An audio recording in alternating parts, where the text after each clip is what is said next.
The central chunk of this class when we do libel law in a few weeks. That'll be the second leg of the class after the first exam.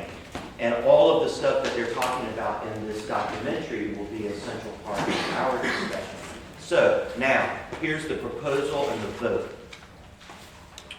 So remember I told you that because it's a 4-credit course, I have to come up with some writing assignments in lieu of the research paper. And so what I would say is this. Here's my proposal. Watching this video is not optional. It's a required assignment. Watching this video on your own time outside of class is a required assignment. And you are going to write a 2 to 3 page book report about this video and what you learned from it. And you'll even be encouraged to do other online research and find out more about this topic. Right? Has anyone ever done any research about the March on Washington in 1963? So you know it's a very important event. Right? So it'll be a chance to talk about that, talk about the role of Martin Luther King and the Civil Rights era, and then we're going to pick up the discussion by talking about how those events transformed First Amendment law. So don't worry about getting into that part. We'll do that in class. But here, it's just about watching the video, learning about that historical context of what was happening at the time, right? And in exchange, I will make that will satisfy one of your writing requirements for the whole semester. How about that? What was the date again? It live broadcasts tonight at 9. And then starting on the 29th, it is available on the PBS website. And so if you're online, I found it by simply searching The March PBS, and I got a link that came right up. See if that works. Go to Google. What is it? What's the position? It's on the syllabus. Well, I need to add that. It'll be later on. Okay. Later on. Y'all have plenty of time to do it. How many writing assignments? 3. And this will take care of one of them. And this will be more fun than doing a traditional paper. This will be a lot more fun. And you said you give us the requirements for the paper later. I'll do, since I just came up with this idea 30 minutes ago, I'll do like a blog post about it and talk about it. And I'll put some links on the blog. As soon as I get, after class, I'm going to go straight home. When I get home, I'm going to do a blog post about this. And I'll link it to the PBS site for you to watch. I just did the March PBS and it did. Comes right up. Yeah, because the show itself has its own dedicated website, and it's got all the info on it.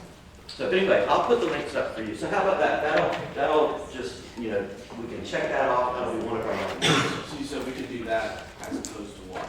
Now you can do that in addition to 2 other things. I think we'll go ahead and we'll do the... Color vote here. Yeah. So is everyone in favor of that? This being one of the right answers? Yes. Yeah, it's more fun. And we'll do, we'll go ahead and do the treasure hunt one, where you only get 2 clues. You get a topic and you get a case name, and you gotta somehow do some research. That's more fun too. Let's keep that one. This, the march, the treasure hunt,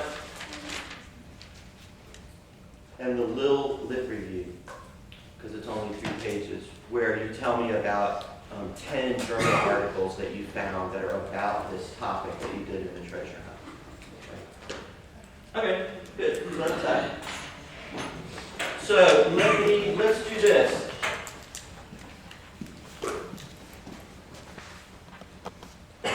Okay, so that helps you. It gives you a fun, easy writing assignment.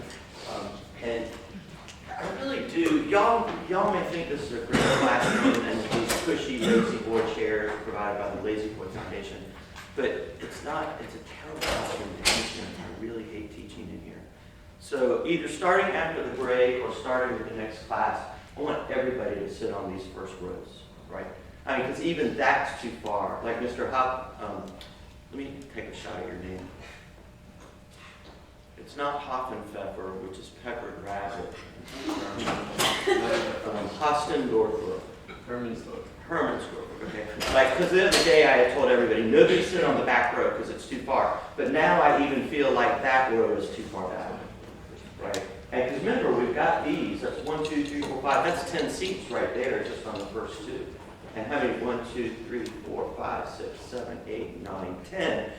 Even just these first two sides will accommodate almost everybody on the back row. And then there are other seats further down.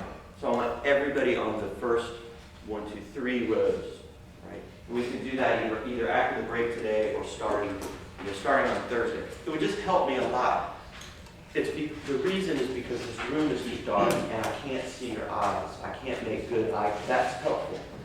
I can't make good eye contact with you, and if I can't make good eye contact with you, it means I can't have a good discussion with you. And if I can't have a good discussion with you, it means I can't help you. Right? So I need to be able to have a good discussion with you. And then the only other recommendation before we start, what's your name? Turner. Mr. Turner came to see me yesterday during office hours, and he asked a very smart thing. He said, would you look at my notes and tell me if I'm taking good enough? So I looked at them, and I said, no. They need to be more, what did I tell you? More exactly what I have. More detailed and more accurate, right? Like if I tell you a term or if I tell you a definition, write it down exactly the way that I tell you. Because that's how law is. Law isn't about being creative and putting it in your own words.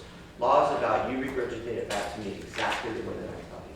And that's just how law is. I can't help it. It's because in law the words have to be very exact.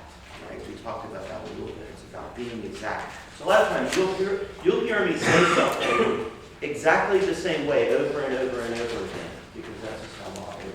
It's not about being creative and putting it in your own words. It's about being exact. So taking really good notes. I'm worried about my afternoon class on Monday because I was in the middle of a pretty thick lecture, and about half the people in the room weren't writing anything down. And I literally stopped what I was doing and nagged them about note taking. So it's really essential. Take good, thick notes. Should we be focused on writing on the board or listening? Both. Okay. But definitely, if I take time to put something on the board, you should reproduce it exactly as I do on the board in your notes. Like if it's a diagram, if it's a timeline, whatever, if it's a chart, do it exactly like I do it. That's what will get you to across the finish line successfully, is if you just do it exactly like I do it.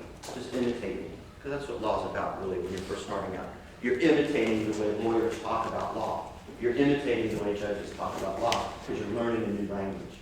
Right? The language has to be exact. Let me today start by let's just do a crash course in the founding era. I know that for some of you this will be redundant because you went to a high school that still happens to teach American history, but most don't anymore. And if you had all this in high school, this will just be a refresher course for you. If you didn't, this will be a good time to catch up. So we talked about how you can think of we're going to start constructing a 3-level timeline, and today we'll be working exclusively on the top line. The top line is general U.S. and Supreme Court history. The middle line will be 14th Amendment history, and about which we'll start doing on Thursday. And then the bottom line will be First Amendment history, which we'll do throughout the rest of this semester. So for right now, just imagine this is our top line. Now we said, as a preliminary matter, that the revolution and beginnings of the United States were not merely a political phenomenon or a social phenomenon or a cultural phenomenon or a political one, but it was a legal revolution. It was a legal revolution. It was about, because you have to remember, if we were going to break away from England but keep all of English common law, then what would the point be? If we were just going to live under the same rules, what would the point be? Why would we do that? Why bother breaking away? So the founding era, the unifying theme, or sort of the animating theme, is how are we different from the people that we're breaking away from? How do we want our society to be different? And the key to that is, or to answer that question is, we must answer the question, how is American law going to be different than English common law? Because law creates the infrastructure of society. Law shapes the world around you, whether you realize why that's happening or not. Law, you'll see as we go through the course, in terms of all of the media that you consume and swim in each and every day, laws, legal rules, legal regimes, regulations shape what you see and hear and read on the internet or on TV or whatever in ways that you don't yet know. Right? So laws create the infrastructure of society, and in the largest sense possible, constitutional law sets the largest framework.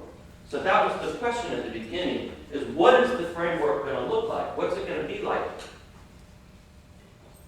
And it has to be different from English law if this is going to be different. So we start 1776, which is 1776, Declaration of Independence, written by whom? Jefferson. Thomas Jefferson. And so that's important, but at the same time, what most people don't know or don't put together with that, and it's as important for our purposes that this happened, was at the same time that Jefferson wrote the Declaration of Independence in 1776, the 13 original states were mandated to all write constitutions. And so we got the great North Carolina Constitution of 1776, which was adopted and ratified December 18th, 1776. Go on Wikipedia, and for each of your states, you can look at your state constitution, and they were all passed in 1776. Who's from Pennsylvania? Who's from Rhode Island? Nobody?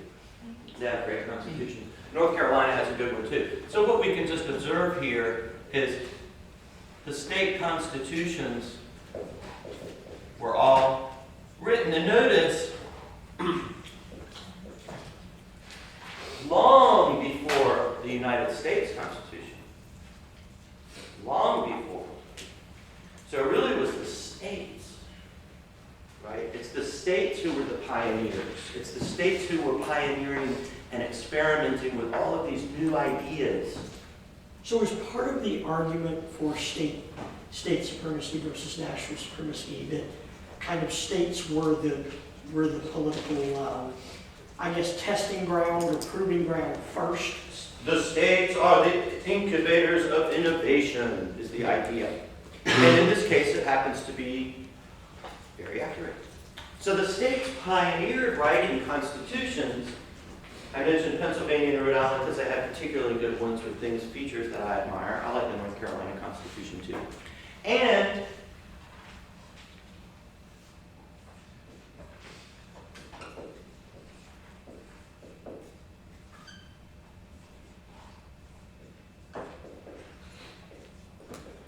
all of them had a Bill of Rights.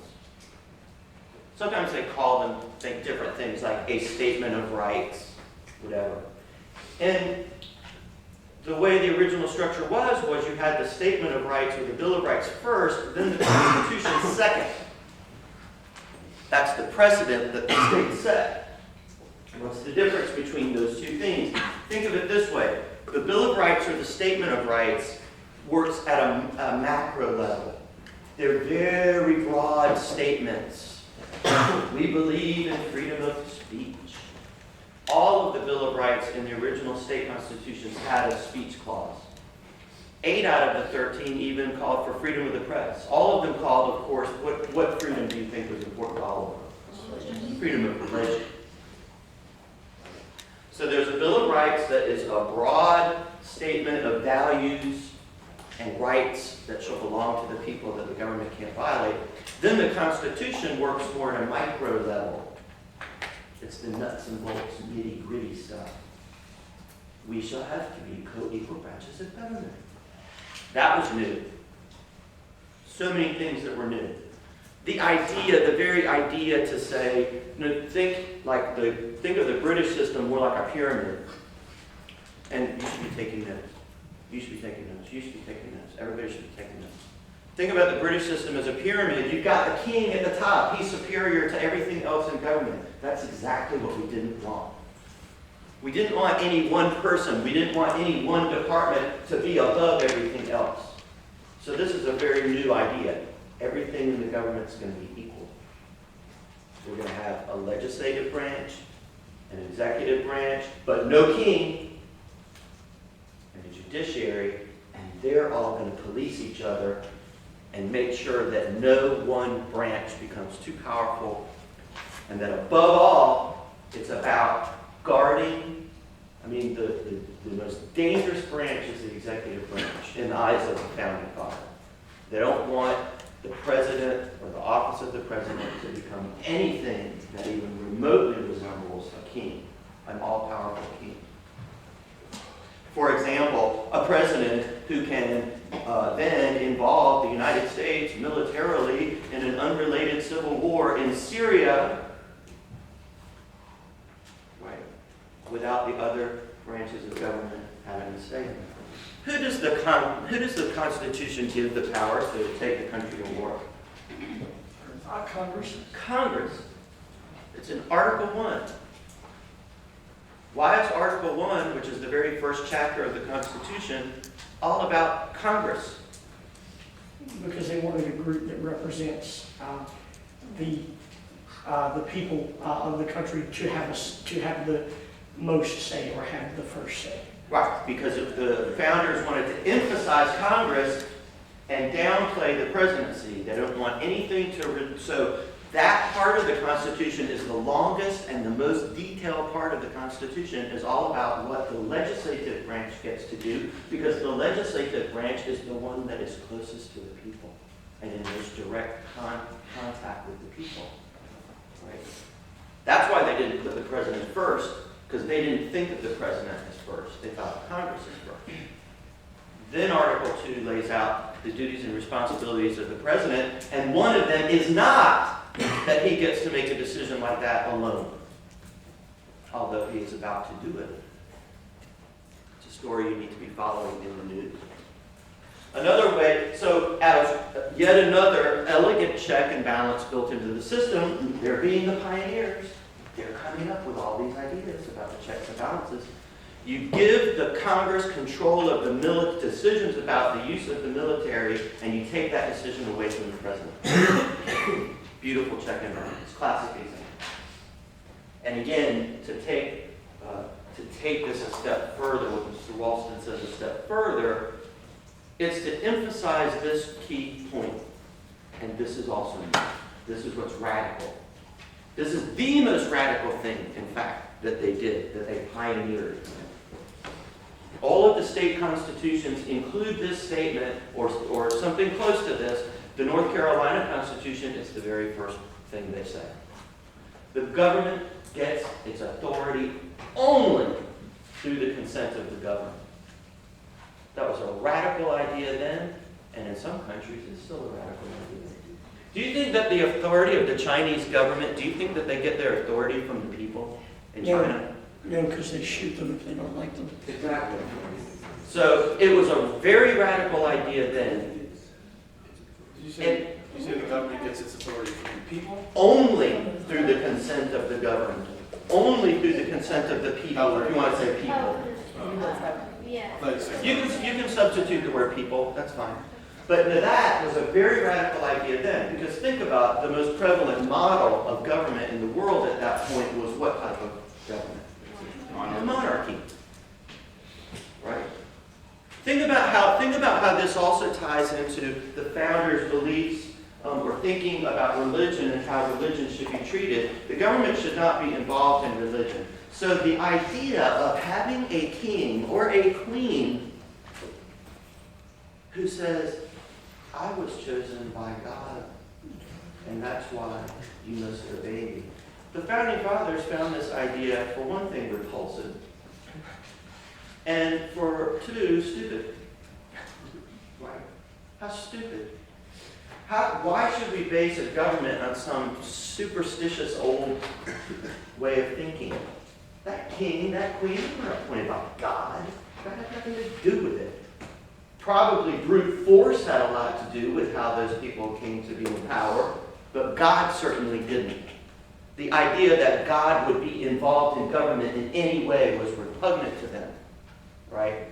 Why would any God sully his hands by being involved in politics, right? It's silly, it's a dumb idea. So it goes right to the heart of their idea of we must get religion out of government and base our government on reason. At the same time, isn't a lot of the policies that are currently like under a law debate because of the religious conflictions that have with the law? It was because we didn't do what they said. That's why.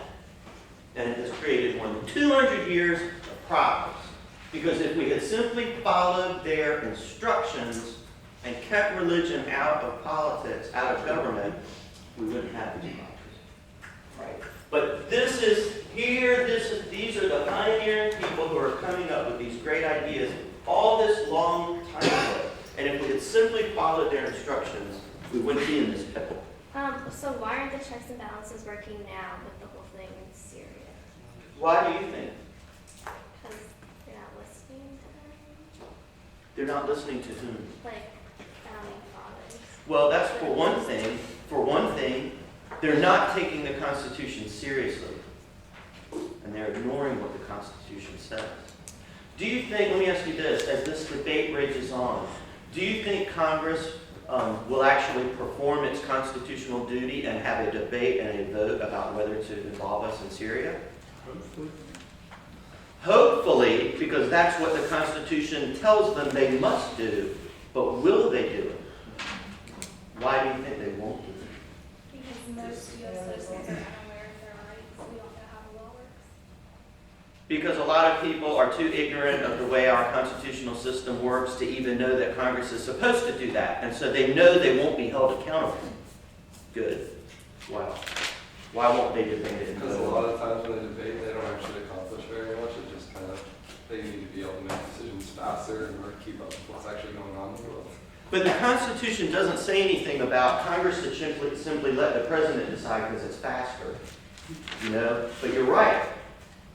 Gridlock, then they don't get anything done, right? And the president would then say, you know, you're standing in my way. This is a very urgent matter, right? And so they could use that as an excuse. They could say, if Congress gets all involved in this, we'll just bog down. And also, there was an act in 1945 called the War Powers Act that was a direct violation of the Constitution, for one thing. But for two, it's the only excuse the president has to use executive order to bring troops anywhere. Because FDR started that legacy, and that's continued since 45. So Congress, in the era after World War II, Congress began abdicating its responsibility in these military matters by pointing to the War Powers Act and saying, oh, the president can do that without our being involved. So, for example, we never actually declared war on Vietnam, although we killed 1 million people in Asia over the course of 11 years. Isn't that weird? Isn't that weird? We killed more than 1 million people over a course of about 11 years in 3 or 4 different countries, and yet nobody ever declared war. Isn't that wild? Because Congress abdicated its responsibility under the Constitution and didn't do it. Why do you think, now put your political thinking caps on, why as a political matter has Congress been abdicating its responsibility? Because it affects if they're going to be elected. There are certain situations that people are very one way or the other, and that's going to sway votes. Because they're cowards, political cowards. Because they don't want to take a position. Now, isn't that funny? You would think, isn't this like, these are life and death issues. Isn't this like the most important thing that Congress could ever do? Isn't this probably the most serious power that Article 1 of the Constitution assigns specifically to Congress? And for more than 50 years, Congress has abdicated its responsibility. Wow. Let's get back to see where these ideas came from and continue moving forward. But those are good observations. It all has to do with politics, right? And whether they actually follow the instructions. All right, so they all do these experiments, right? Revolutionary War training. Then we get really at the federal, this is happening at the state level, and then at the federal level, we get our really first breakthrough in 1781.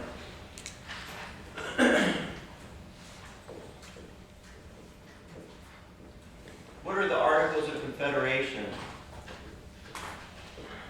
First attempt at a national government. That's a beautiful way of putting it, nice, succinct, and parsimonious. A first attempt at a federal constitution. It's like the rough draft. Really rough. It was really rough. Articles of Confederation.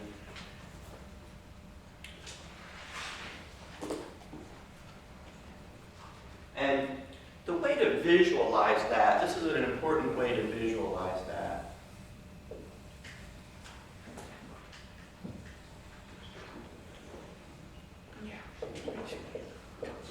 So, remember, the Revolutionary War isn't even wound down. We're still fighting a war with Great Britain. So the idea of breaking free from monarchy was still very much, front and center in everybody's minds. And in trying to think about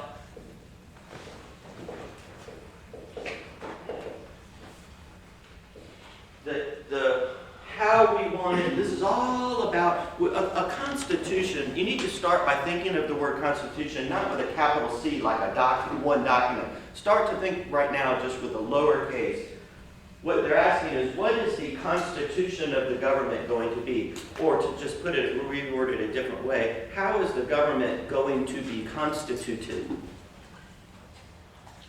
So the very first thing that was new and radical was the fact that this stuff was even written down in one document. We often say that the U.S. Constitution stands out as unique because it was the first time that any government had actually written it into one document. So when we talk about the Constitution, we often write it with a capital C because it's one document. In England, they didn't have one constitution with a capital C. Their constitution was with a small c because it was several different documents, starting with the Magna Carta of 1215. And it's still the way it works. Still the way it works. They don't have a written constitution the way that we do. But the states did it first. Now, in thinking about and writing the Articles of Confederation, the founding fathers were thinking, well, we don't want just one government and then people, because that government could get too powerful. We want to break it up. We want to intentionally break up the government. We want to intentionally have part of the power and authority vested in the federal government and part of it vested in the state government. Why is that? So now the power becomes too strong. Because again, we're trying to avoid a pyramid with too much power at the top. So this is another way of creating a structural check and balance. It's literally built into the structure of our government. The idea is that the state governments are going to keep the federal government in check. The state governments are going to act like a buffer between the federal government and individuals to protect the individuals from too much power. And we call that structural splitting up of the power. It's a power sharing agreement, or separation of power. But the idea becomes known as federalism. It's kind of a misnomer because you think, well, if it's called federalism, that means the focus or emphasis is on the federal government, but really the opposite is true. Federalism means we want to have two layers here so that all the power isn't vested in the federal government. We still have very strong state governments. It's a very important idea. The state governments in the Articles of Confederation were given a lot of power on purpose, and the federal government was made very weak on purpose. Right? Because look, we're talking about, when you're talking about making or designing a constitution, and when we're talking about constitutional law in general, you know, we're always, what we're really dealing with,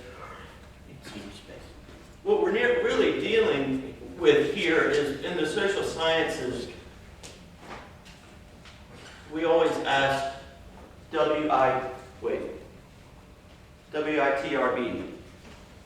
What is the relationship between these things?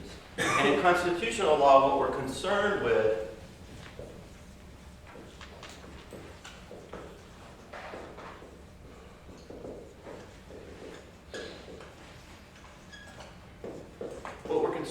what is the relationship between the individual and the state? And by state, I don't mean North Carolina, South Carolina, I just mean the government. What is the relationship between the individual and the state? What is the relationship between the individual and the terrifying power of the state? Why is it terrifying? I mean, in the fairly immediate time that they wrote the articles, and I feel like there's a reason they wrote the articles in the first place, they were trying to avoid another war. And loss of life, and tyrannical government pretty much dictated their every move. Wasn't this all created due to fear of government? Because that's exactly what they were scared of, because that's what had reigned over them before it went to the revolution. And why is it so terrifying? Why is living in a monarchy, it's not just that they were dissatisfied, it's terrifying. Why? Because they couldn't do anything about it. Because they were helpless. They had to do what they were commanded to do. What else? Individuals just had no voice in local affairs. Individuals had no voice. Right? They weren't really part of the process. If you got a king who's appointed by God, or a queen who's appointed by God, right? You're not really in charge of your own life, are you? What else? What can the state do to you? Anything they want, pretty much. Pretty much anything they want, including what? Kill you. Kill you. The king, with the stroke of a pen, with the stroke of a feather, could kill you. Right? What kind of system is that? So, in creating these original constitutions, the answer to this question, what is the relationship between, was a lot about saying what we don't want to be. We don't want that. We don't want to live under that. Right? And so then the idea about having the written constitution is we want to go ahead and negotiate this relationship, calibrate this relationship, set the rules, set the boundaries, a priori, in advance. We're going to go ahead and decide, here's what the relationship is going to be. Here are the things that the government can do, and here are the things that the government cannot do. And we're going to go ahead and decide that in advance. This was new. And to write it all down. And so what we decided then, the first, as an initial matter, we decided we are not going to put all our eggs in one basket. We are going to have very strong state governments to act as a buffer between the individual and the terrifying power of the state. So, 1783, then the war ends. Finally, with the Treaty of Paris, and everybody thinks, great, we're America now. We're officially America. The war's over, Treaty of Paris, we've got our Articles of Confederation, and now it's time to go and live the American dream. Treaty of Party. Treaty of, that's a Freudian slip. Am I having a party tonight? Sounds like a good idea. Treaty of Paris. So now the idea was, now that the war's over, and we've got our Articles of Confederation, which is our outline for our government, and everything should go along swimmingly, but it didn't. Life sucked in America after the war was over. Why do you think?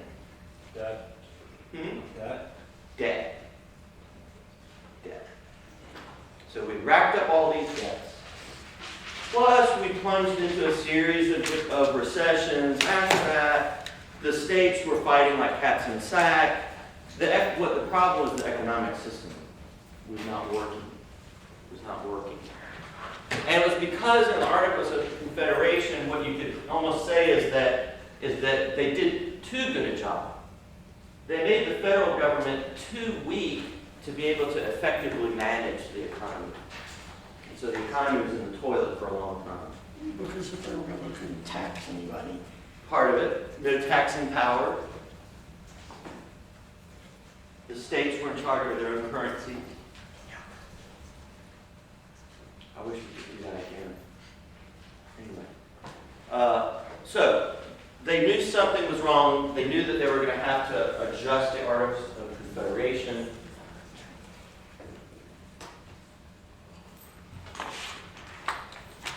Right. So, I mean, the American experiment only lasted for 4 years until they realized there's something wrong with this experiment. We need to change course.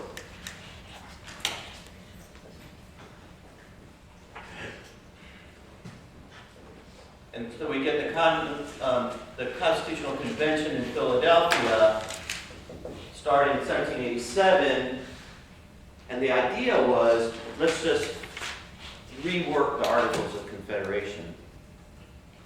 But when they got in there, they realized that that was not going to be good enough, and so they chucked the Articles of Confederation and started all over again. They just went back to the drawing board.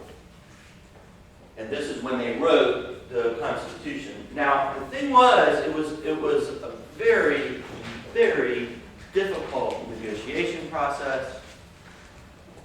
It threatened to fall apart many times. Many people thought that they were not going to be able to get a Constitution ratified. And what do you think, just use your intuition, what do you think was like the 800-pound gorilla in the room that was keeping them from getting their work done? Tax. Or the giving federal government more power. So that's the chief philosophical issue that is on your mind. Is a lot of people were against giving the federal government more power. So that's sort of the overarching philosophical problem that has to be addressed. What else? Who's gonna pay the debt? Yeah, they argued over who was gonna pay the debt. That was a big argument too. What else? What social issue was acting as a stumbling block? Slavery. Hmm? Slavery. Slavery. So you have to remember that most of the, we were already a country divided, about equally. The abolition movement worldwide, not just here in the United States, was already well underway, right? Great Britain outlawed slavery not that long after this, maybe 50 years after this. So the movement to outlaw slavery was already afoot in the world, right?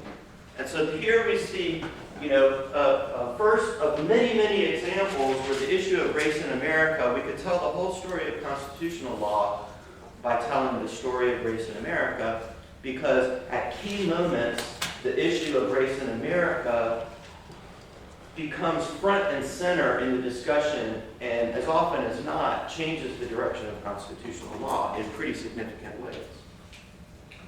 So here is the first instance, because right when the Constitution is being drafted, the issue of slavery takes front and center status. And it reshapes the direction that the Constitution was taking, right? So what did they do about slavery? Did they abolish slavery when they wrote the Constitution? Just kind of table, What they did? just table it, just kind of put it aside. In one way, there were two things that they did in the Constitution specifically. One was they kicked the can down the road. In the Constitution, what did it say? It said, we'll deal with it in 20 years. Right? That was close. Because it was derailing the whole process. And the southern states kept threatening to walk out. Right? And so we almost didn't become the country that we were because the slave states kept trying to derail the process. And so finally, the Yankees just threw up their hand and said, all right, we'll deal with it 20 years from now. And so they were at that. What was the other compromise? And they gave it to the states to deal with later, didn't they? Or is this the 3/5 that we're talking about? So one of it was kick the can down the road 20 years, and the other was The 3/5 compromise? the 3/5 compromise. Right. Did we talk about that the other day? What did the 3/5 compromise do? Well, first of all, most of the citizens of the southern states were slaves. And so they had to figure out how to vote. They had to figure out for proportion. But they couldn't vote. The slaves couldn't vote. Right, but for proportion's sake for the House, they had to figure out how many people the slaves counted for. Yeah, but how are the southern states going to get to count African Americans if African Americans aren't citizens and can't vote? They counted them as 3/5 of a person. So for every 5 slaves, they were counted as 3 people. Wasn't it a kind of a power thing, because in terms of they could determine who, they could tell their slaves who to vote for? Well, the slaves couldn't vote. Well, after this compromise, they could. No, they couldn't. After the 3/5, they could. No, they were still slaves. African Americans in this country could not vote until the passage of what? 14th, Which one? 14th, 13th. No, 13th abolished slavery. Other way. 14th. 15. So we'll talk about that on Thursday. So no, it wasn't about them voting, it was about apportionment. Did this deal with like the Great Compromise with the Virginia, New Jersey plans to say that based on population with the House, that 3/5 of a person would help with, the House of Representatives? Well, that's what it's about. It's about they got to this point about how are we going to determine how many representatives come from each state. And the Southerners wanted to have their cake and eat it too. They didn't want to free the slaves and make them U.S. citizens, but they wanted to count them. Because here, who's from the South? Who's from the South? And then who's from the North? Okay, let me teach y'all something about Yankees, not about South. So you have to remember that in this era, there were many regions in the South where blacks outnumbered whites, sometimes by a lot. Right? And so if they had set up the system based only on white men, because remember, that's the only people who could vote, white men. And really, we could narrow it down and say white men who own property.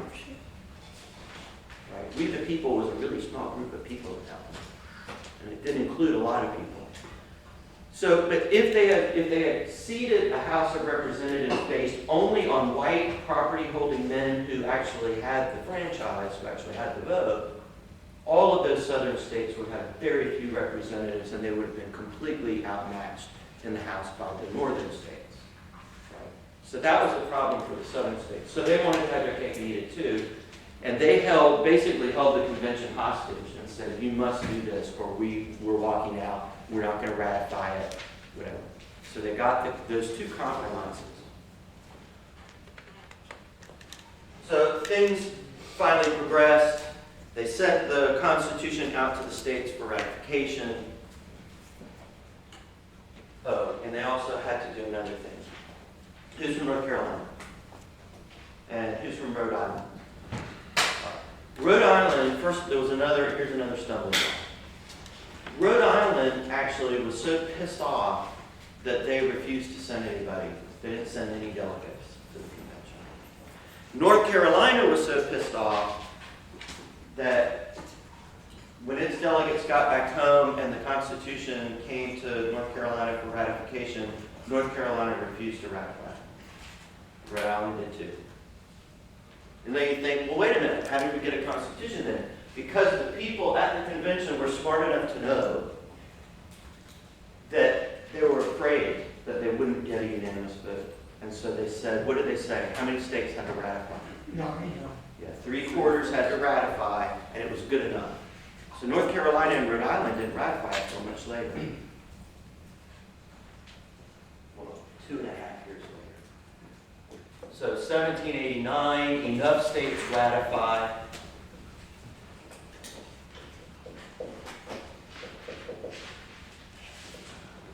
That we finally get a constitution ratified. Hooray! Summer 1789, the first Congress under the new Constitution is seated in Washington. George Washington is sworn in as president that August. And the very first thing that they do, what's the first bit of business do you think that they have to do? If this is related to why were North Carolina and Rhode Island so pissed off? because we didn't have a Bill of Rights. There was no Bill of Rights. All the state constitutions had a Bill of Rights and a constitution, but all the convention sent for ratification was a constitution without a Bill of Rights. And North Carolina said, forget it. You promised. We demanded and you promised there would be a Bill of Rights. There's no Bill of Rights, so we're not signing. We're not signing. Why do you think so many people, Jefferson wasn't even here. Jefferson was in Paris at the time, right? He writes James Madison a letter, y'all screwed up. Right? He didn't say exactly that. Just Y'all screwed up. He was angry, Madison was angry, a whole lot of people in this country were angry. Why? Why are they so passionate about it? Just in your own words. Why are they so angry and passionate about it? I mean, they just went through war where people's individual rights were pretty much forsaken because some king across a pond, big pond, but a pond, didn't like what they were doing or decided he didn't like it with a note and a twist of a feather. Yeah, I mean, they felt, their point was, why did we go through all of this? Right? Why did we do this? What's in the Declaration of Independence? What does it say? It's a breakup letter. It's the Dear John letter, right? Dear King George, I'm just not that into you. What else? What else do you know from it? What famous phrases do you know that come from the Declaration of Independence? We the people in order to form a more We the people, in order to form a more perfect perfect union. union. Keep going. Ordain or establish in order to, To ordain and establish. in order to form, or, We the people, in order to form a more perfect union. Establish justice. Establish justice. Ensure domestic Ensure tranquility. domestic tranquility. Provide for the common defense. Provide for the common defense. Promote the general welfare and. Secure. Life, liberty, pursuit of happiness. Wait a minute. Secure the blessings of liberty to ourselves and our posterity. Do ordain and establish. This declaration. Do ordain and establish This Constitution for the United States of America. this Constitution for the United States of America. Awesome. And it actually helps if you will go on YouTube and watch the cartoon of the song, because the song actually does. So that's where everybody thinks that life, liberty, and pursuit of happiness comes from the Constitution, but it's in the Declaration of Independence. So that's the preamble to the Declaration of Independence. And then what? That's real short. That's only a paragraph. What else? What's in the Declaration of Independence? Well, you said it's a breakup letter. So what does a breakup letter traditionally have? It tells them all of the problems that they have with the government of England and why they're leaving. So just like in a breakup, you're telling the person why you're breaking up with them. It's a bill of particulars. It's a list of here are all the things, here's why we hate you. Let us count the ways. You quarter your troops in our homes without our permission. You seize our property without our permission or without due process of law. You detain us, you imprison us without due process of law, sometimes even execute us without due process of law. You ignore our laws, you nullify our laws, you dissolve our legislatures, you fire our judges when you merely disagree with their decisions. So it's a long list. You violate our rights. You violate our rights. You violate our rights. And so this is what the people who were so upset and angry about were. We're like, without a Bill of Rights, without establishing what our rights are in advance, and everybody agreeing to it, you are setting us up for having another tyrannical state that will not honor our rights. We want to set up this relationship right now in advance.